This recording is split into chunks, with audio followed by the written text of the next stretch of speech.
Hello guys, good morning! Welcome back to my channel! Ngayong araw po na to, magluluto po ako ng lechon pata. Naisip ko pong mag-order na lang sana, kaya lang mahal. Kasi yung isang order, magiging 45 ata yung tapos may delivery charge, kaya magiging 50 plus lahat. 50 dirhams lahat yun. Kaya magluluto na lang po ako kasi may oven naman kami. At saka malapit din yung mall dito na may tindang baboy. Kaya magluto na lang. Samahan niyo po ako sa pagluluto ko. Ito po nabili ko. Pata ng baboy. Galing siyang Brazil. Nabili ko po ng 17.50 dirhams. Ito. Ganito lang siya kaliit. Tinanggal na yung sa may paa niya. Basan po muna natin.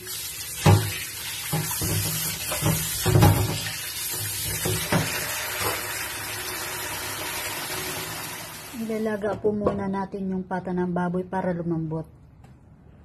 At lalagyan ng sibuyas tsaka bawang, daon ng paminta, star anise, sabay-sabay na po yun, tsaka asin.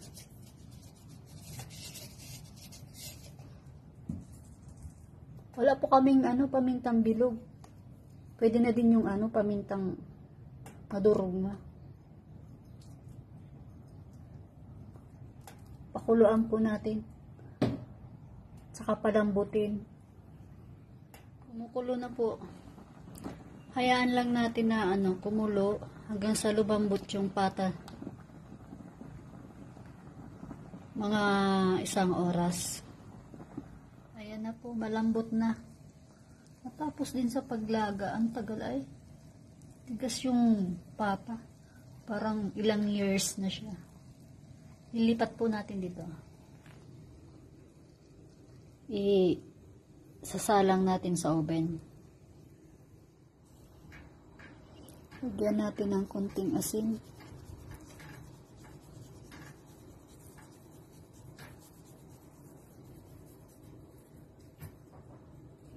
Ilagay na po natin sa oven.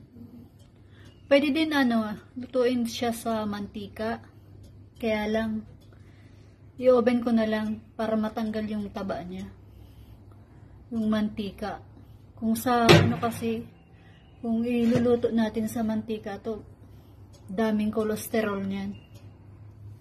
Ayan po, malapit na siyang maluto. At ako ay gutom na. Mag 1 PM na dito. Kunting minuto na lang.